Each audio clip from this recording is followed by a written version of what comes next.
আসসালামু আলাইকুম everyone.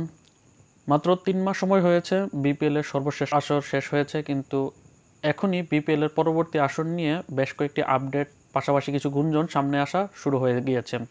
BPL এর পরবর্তী আসর এবছরই হওয়ার কথা ২০২৫-এর অক্টোবর-নভেম্বর মাসের স্লটে আয়োজন করতে চায় বিসিবি, যেটার জন্য তারা আইসিসির কাছে আবেদনও করেছে। কারণ আপনি একটি টি-20 লিগ, নিজ দেশে টি-20 লিগ হলেও, বিসিবির আন্ডারে লিগ হলেও, এটাতে টাইম স্লটের কারণে কিন্তু আইসিসির পারমিশন নেওয়া লাগে, যার কারণে আইসিসির দ্বারস্থ হয়েছে বিসিবি। এবং আইসিসি তাদেরকে ডিসেম্বর-জানুয়ারি যে স্লটটা, সেই স্লটটাই বেঁধে দিয়েছে, কিন্তু বিসিবি চেষ্টা করছে অক্টোবর-নভেম্বরে এটা এগিয়ে আনার জন্য। এখন যদি মূল আলোচনায় আসি, এখনও কমপক্ষে ৬ মাস সময় বাকি আছে বিপিএলের পরবর্তী আসরের, কিন্তু এখনই বেশ কয়েকটি আপডেট এবং গুঞ্জন সামনে এসেছে যে বিপিএলে নতুন করে দুটি ব্যক্তি এবং প্রতিষ্ঠান বিপিএলের মালিকানা নিতে আগ্রহী। এর মধ্যে একটি প্রতিষ্ঠান হচ্ছে উরাসকম কনস্ট্রাকশন। উরাসকম কনস্ট্রাকশন কিন্তু গত বিপিএলে কুমিল্লা ভিক্টোরিয়ান্সের মালিকানা চেয়ে তারা আবেদন করেছিল। তাদের প্রতিযোগী হিসেবে ছিল কিন্তু ওরিয়ন গ্রুপ। ওরিয়ন গ্রুপ কিন্তু ছিল গত বিপিএলের আগের বিপিএল থেকে কিন্তু টানা অনেক বছর কিন্তু কুমিল্লা ভিক্টোরিয়ান্সের টাইটেল স্পন্সর হিসেবে তারা দায়িত্ব পালন করেছিল, কিন্তু ওরিয়ন গ্রুপ কুমিল্লা ভিক্টোরিয়ান্সের সাথে তাদের সংস্পর্শ থাকার কারণে ওরিয়ন গ্রুপকে কুমিল্লার মালিকানা দেওয়া হয়নি। এমনকি ওরাসকম কনস্ট্রাকশন তখন তাদের অনলি অপশন ছিল, ওরাসকম কনস্ট্রাকশনকেও কিন্তু মালিকানা দেয়নি বিসিবি, এই কারণ দেখিয়ে যে তারা অনভিজ্ঞ। প্লাস ওরাসকম কনস্ট্রাকশন একটি বিদেশি কোম্পানি, মিশর ভিত্তিক কনস্ট্রাকশন কোম্পানি, যেটা বাংলাদেশেও তাদের শাখা রয়েছে। কিন্তু এবছর ওরাসকম কনস্ট্রাকশন তারা বিসিবির থেকে বিপিএল এর যে কোনো একটি দলের মালিকানা পেতে যাচ্ছে, এটা অনেকটাই নিশ্চিত হয়ে গিয়েছে। কারণ ওরাসকম কনস্ট্রাকশন কিন্তু গত বিপিএল এ বিসিবির তরফ থেকে রিজেক্ট হওয়ার পর এই বিপিএলে কিন্তু তারা আগ্রহ প্রকাশ করেছে আবার পুনরায়। পাশাপাশি এবারের যে ঢাকা লিগ অনুষ্ঠিত হয়ে গেছে, সেখানে নবাগত দল গুলশান ক্রিকেট ক্লাবের টাইটেল স্পন্সর হিসেবে কিন্তু তারা কাজ করেছে। পাশাপাশি গুলশান ক্রিকেট ক্লাব কিন্তু এবারে ঢাকা লিগে তারা সুপার লিগে উঠে কিন্তু পঞ্চম স্থান অর্জন করেছে। এই সদ্য নতুন একটি দল, যেখানে এর মধ্যে খুব বেশি তারকা ক্রিকেটার ছিল না, লিটন দাস, আজিজুল হাকিম, তামিম, জাওয়াদ আবরার, ফরহাদ রাজার মতো ক্রিকেটাররা ছিল এই দলে। এবং এই দলের কিন্তু অন্যতম একজন পৃষ্ঠপোষক ছিল কিন্তু তামিম ইকবাল। এবং এই গুলশান ক্রিকেট ক্লাবের যে স্পন্সর এনে দেওয়ার ক্ষেত্রে কিন্তু তামিম ইকবালের একটা হাত রয়েছে, যার কারণে কিন্তু আশা করা যায় যে তামিম ইকবালের মাধ্যমে হয়তোবা ওরাসকম কনস্ট্রাকশন বিপিএলে তারা দলের মালিকানা পেতে পারে। তবে তামিম ইকবাল কি ওরাসকমের হয়ে বিপিএল খেলবে সেটার কোনো নিশ্চয়তা পাওয়া যায়নি। তামিম ইকবাল হয়তো ফরচুন বরিশালের হয়ে কন্টিনিউ করতে পারে।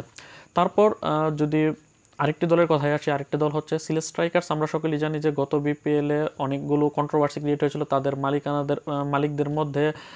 ওই কন্ট্রোভার্সির পর পাশাপাশি তাদের চুক্তি বিসিবির সাথে ৩ বছরের চুক্তি শেষ হয়ে যাওয়ার কারণে আসন্ন বিপিএলে সিলেট স্ট্রাইকার্সকে হয়তো বা দেখা যাবে না, যার কারণে এই সিলেট স্ট্রাইকার্সের জায়গাতে সিলেটের ফ্রাঞ্চাইজির মালিকানা নিতে আগ্রহ প্রকাশ করেছে সিলেটের একজন শিল্পপতি এবং ব্যবসায়ী ফাহিম আল চৌধুরী।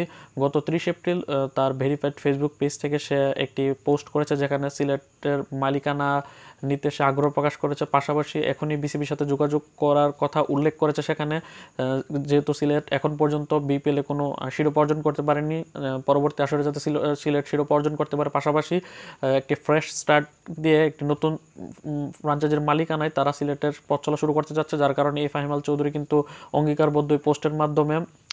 এখন হয়তোবা সিলেট স্ট্রাইকার যদি এবারের বিপিএলে কন্টিনিউ না করে, অথবা সিলেট স্ট্রাইকার্সের মালিকানাধীন যদি যে দলটি ছিল ফিউচার স্পোর্টস লিমিটেড, তারা যদি এবার আবেদন করে যদি দল না পায়, অথবা তারা যদি আবেদন না করে, সেক্ষেত্রে কিন্তু ফাহিম আল চৌধুরীর একটি সুযোগ বেড়ে যাবে। কারণ যদি আর কোনো প্রতিদ্বন্দ্বী তার না থাকে এবং সে যদি বিসিবির যেই রুলস রেগুলেশন সেগুলো পালন করতে পারে। যদিও রুলস রেগুলেশনের কথা বললে কিন্তু গত বিপিএলে সবচেয়ে বড় ব্লান্ডারটা বিসিবি করেছে দুর্বার রাজশাহীকে মালিকানা দিয়ে।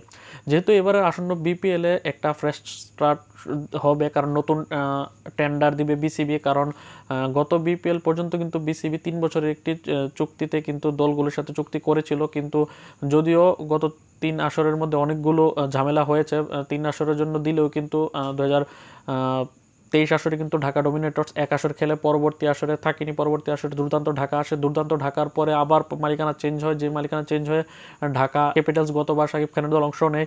এছাড়া চট্টগ্রাম চ্যালেঞ্জার্স প্রথম দুটি চুক্তির বছরে থাকলে কিন্তু গত আসরে কিন্তু চট্টগ্রাম চ্যালেঞ্জার্সকে বাদ দিয়ে কিন্তু তাদের জায়গাতে চিটং কিংসকে আনা হয়। পাশাপাশি গত বিপিএলে কুমিল্লা ভিক্টোরিয়ান্স ছিল না, যেহেতু রাজনৈতিক কারণ বা বিভিন্ন কারণে তাদের জায়গাতে দুর্বার এসেছিল।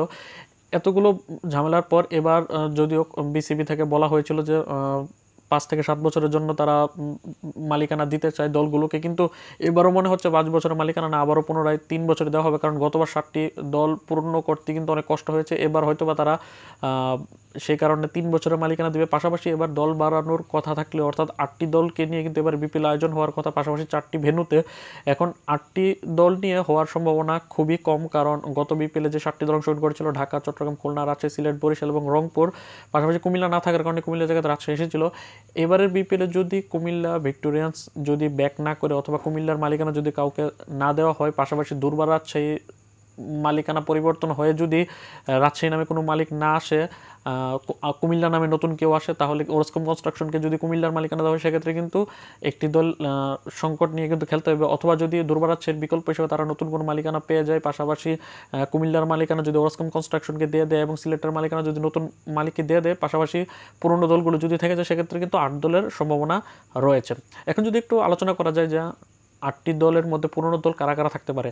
প্রথমত ঢাকা ক্যাপিটালসের কথা বললে, গতবার কিন্তু অনেক প্রতিশ্রুতি দিয়ে অংশগ্রহণ করেছিল শাকিব খান এবং ওয়ালটনের যৌথ নেতৃত্বে চ্যাম্পিয়ন স্পোর্টস লিমিটেড, যারা ঢাকা ক্যাপিটালসের ওনারশিপ তাদের নামে ছিল। তারা আসন্ন বিপিএলও শাকিব খান যেহেতু আছে, সে কারণে তারা মালিকানা হয়তো বা ঢাকা ক্যাপিটালস ধরে রাখবে। পাশাপাশি চিটং কিংসের মালিকানা আবারও আমরা সামির কাদের চৌধুরীকে দেখতে পারবো। পাশাপাশি খুলনা টাইগার্স যেহেতু গত বিপিএলে ভালো একটা ফাইট দিয়েছিল, পাশাপাশি প্রত্যেক বিপিএলে তারা ভালো করে, সেক্ষেত্রে এবং একটি লং রানিং একটি দল, কিন্তু তারা হয়তো আবারও পুনরায় খুলনার মালিকানা ধরে রাখবে।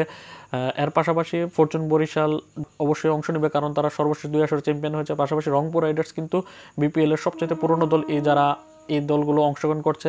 এই 5টি দলের মালিকানা তারা মনে হয় পুনরায় আবার আবেদন করলে তাদেরকে বিসিবি মালিকানা দিয়ে দেবে। পাশাপাশি 5টি দলের সাথে দুর্বার রাজশাহীর মালিকানা পরিবর্তন হলে একটি দল আসবে, পাশাপাশি সিলেট স্ট্রাইকার্সের মালিকানা পরিবর্তন হলে নতুন একটি দল আসবে, পাশাপাশি যদি কুমিল্লার মালিকানা দেওয়া হয় কাউকে, সেক্ষেত্রে 3টি দল আসতে পারে। মোট 8টি দল হতে পারে সর্বোচ্চ, এর বাইরে দল দেওয়া হবে না। আর আবার এমনও হতে পারে যে আগের মতোই পুনরায় 7টি দলকে নিয়ে অংশগ্রহণ করতে পারে। পাশাপাশি যে ভেন্যু 4টির কথা বলা হচ্ছিল যে 4 ভেন্যুতে হবে, অলরেডি কিন্তু ঢাকা, চট্টগ্রাম এবং সিলেট বিপিএল আয়োজিত হয়।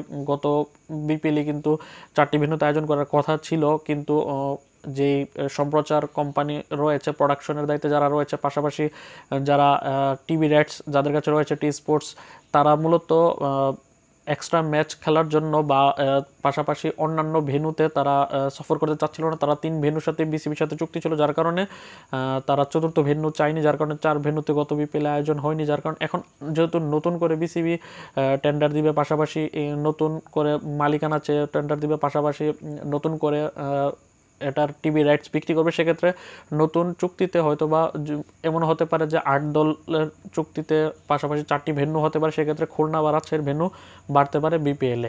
তো দেখা যাক আস্তে আস্তে, এখন যেহেতু বিপিএলের 6 মাস সময় বাকি আছে, এখনও অনেক তথ্য এবং অনেক সময় বাকি আছে, অনেক কিছু জানা বাকি আছে। যদিও 6 মাস বিপিএলের মাঠে বিপিএল আসতে 6 মাস বাকি, কিন্তু এর বাধ্য কিন্তু আরও আগে থেকে বাজা শুরু করবে। কমপক্ষে 2 মাস আগে বিপিএলের যে প্লেয়ার্স ড্রাফট সেটি অনুষ্ঠিত হয়ে যাবে।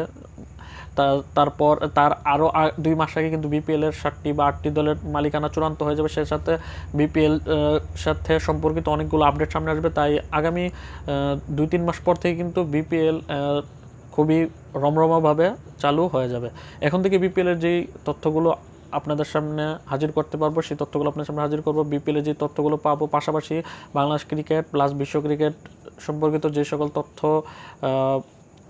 আপডেট আসবে, সেই আপডেটটা আপনাদের সামনে নিয়ে হাজির হবো। ততক্ষণ পর্যন্ত ভালো থাকুন, সুস্থ থাকুন, আল্লাহ হাফেজ।